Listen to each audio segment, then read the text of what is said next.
جوانوں، تمہیں پتہ ہے کہ مکہ معظمہ میں میرے حضور علیہ السلام کا سب سے بڑا دشمن کون تھا، جو ہر وقت میرے حضور علیہ السلام کو ستاتا رہتا تھا، جو ہر وقت میرے حضور علیہ السلام کو تکلیفیں دیتا رہتا تھا، جو ہر وقت میرے حضور علیہ السلام کو کوستا رہتا تھا، جس کی زندگی کا مقصد تھا کہ میں نے مسلمانوں کے نبی کو بے عزت رکھنا ہے، جس کی زندگی کا یہ ناپاک مقصد تھا کہ میں نے مسلمانوں کے نبی کو ستانا ہے، تکلیفیں دینی ہیں، دکھ دینے ہیں، درد دینے ہیں، اس کی میں نے زندگی اجیرن بنا دینی ہے۔ جوانوں، مکہ معظمہ میں میرے حضور علیہ السلام کی جان کا دشمن، میرے حضور علیہ السلام کے ایمان کا دشمن، میرے حضور علیہ السلام کے دین کا دشمن، اسلام کا دشمن مکہ معظمہ میں جو تھا اس کا نام ابو جہل تھا۔ ابو جہل نے یہ اپنی زندگی کا مقصد بنا رکھا تھا کہ میں نے مسلمانوں کے نبی حضرت محمد مصطفیٰ صلی اللہ علیہ وسلم کو ساری زندگی دکھوں میں رکھنا ہے، تکلیفوں میں رکھنا ہے، میں نے اس کے دین کو ناکام بنا دینا ہے، اس کے نام کو ناکام بنا دینا ہے، پھر زندگی میں کوئی بھی اس کا نام لینے والا نہیں ہوگا۔ جب میرے آقا علیہ السلام نے اللہ کا پیغام لوگوں تک پہنچایا، اللہ کا پیغام لوگوں کو سنایا، لوگو اللہ ایک ہے، اس کی طرف لوٹ آؤ جہاں عزت ہی عزت ہے، جہاں دنیا میں بھی سکون ہے، جہاں آخرت میں بھی سکون ہے۔ اللہ کی طرف آ جاؤ، میرے اللہ کو مان لو، میرے کلمہ پڑھ لو، تم دنیا میں بھی کامیاب رہو گے، آخرت میں بھی کامیاب رہو گے۔ جب میرے آقا علیہ السلام نے ان بتوں کے پجاریوں کو اللہ کا پیغام سنایا کہ بتوں کی پوجا کرنا چھوڑ دو، اللہ کی طرف آ جاؤ جس نے ان بتوں کو پیدا فرمایا، جس نے پتھروں کو پیدا فرمایا، جس نے زمین و آسمان کو پیدا فرمایا، اس اللہ کی طرف آ جاؤ، اس کریم رب کو سجدہ کیوں نہیں کرتے جو تمہاری بھی سنتا ہے۔ اگر تم بتوں کے آگے پوجا کر کے فریادیں کرتے ہو تو وہ بت تو تمہاری فریادیں نہیں سنتے، مگر میرا اللہ ضرور سنتا ہے، پھر اس کی طرف کیوں نہیں لوٹ آتے؟ یہ بات ان بتوں کی پجاریوں کو بہت ہی بری لگی۔ جب انہیں بری لگی تو انہوں نے ہر طرف میرے حضور علیہ السلام کو ستانا شروع کر دیا، میرے حضور علیہ السلام کی عزت کو پامال کرنے کی کوشش میں لگے رہے۔ وہ ہر طرف میرے حضور علیہ السلام کو ستاتے، تکلیفیں دیتے، بری بری باتیں کرتے، اور آپ کی شان میں ہر وقت بکتے رہتے کہ یہ ہمیں بتوں سے کیوں دور کرنا چاہتا ہے، یہ ہمیں اپنے خداؤں سے کیوں جدا کرنا چاہتا ہے۔ ایک دفعہ ابو جہل میرے حضور علیہ السلام کے ایمان کا دشمن، میرے حضور علیہ السلام کے نام کا دشمن، میرے حضور علیہ السلام کی جان کا دشمن، ابو جہل نے کیا کیا؟ اس نے اپنی ہتھیلی پہ 6 کنکریاں رکھی، ہتھیلی بند کی، میرے حضور علیہ السلام کے سامنے آ گئی۔ اگر آپ اللہ کے نبی ہیں، اگر آپ اللہ کے واقعی سچے رسول ہیں تو آج آپ کا امتحان لینا چاہتا ہوں۔ پھر حضور علیہ السلام نے فرمایا کون سا امتحان؟ کہا مجھے بتایا جائے میری مٹھی میں کیا ہے۔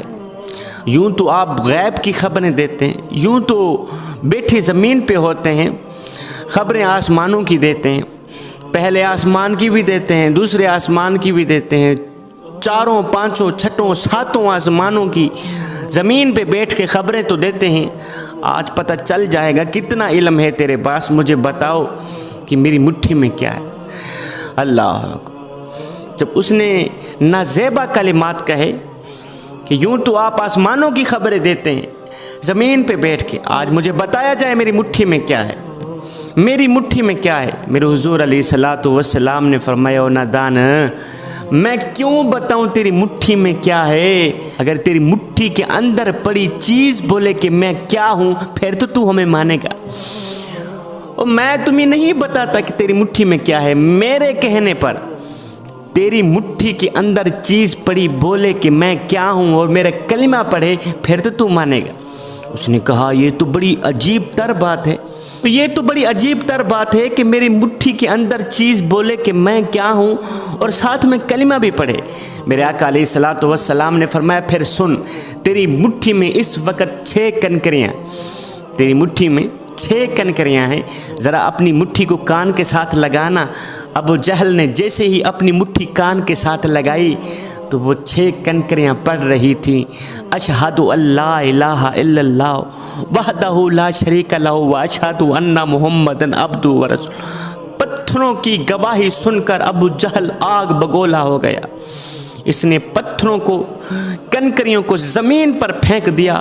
غصے میں آ کے کہنے لگا تو واقعی جادوگر ہے، استغفر اللہ، تم سے بڑا جادوگر میں نے آج تک نہیں دیکھا۔ اس نادان کے نصیب میں نہیں تھا ایمان لانا، اس نادان کے مقدر میں نہیں تھا کلمہ پڑھنا، نہیں تو ایمان کی دولت تو اس کے گھر میں پڑی تھی، اور ایمان کی دولت تو اس بدبخت کے گھر میں پڑی تھی،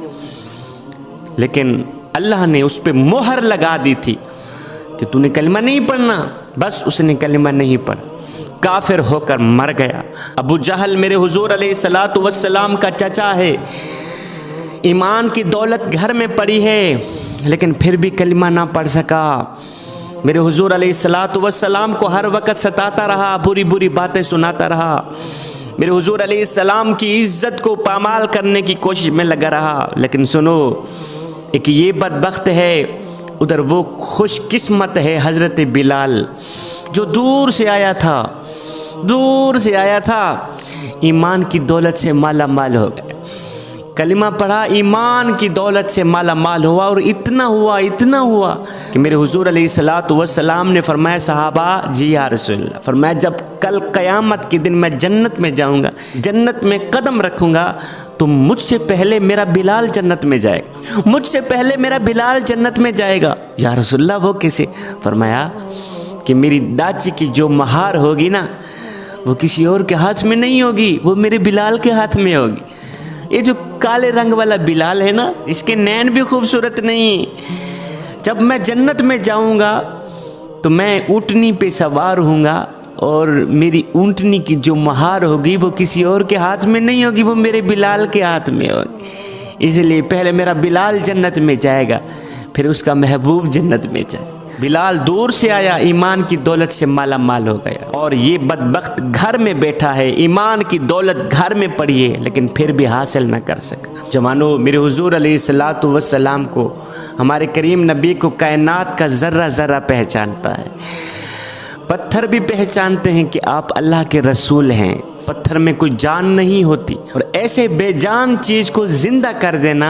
اور اسے شعور بخشنا کہ وہ اللہ کی توحید اور رسول کی رسالت کا اعلان کرے، یہ وہم و گمان سے بلند تر معجزہ ہے۔ اور اس واقعے سے یہ بھی معلوم ہوا کہ جو اللہ کا رسول ہوتا ہے،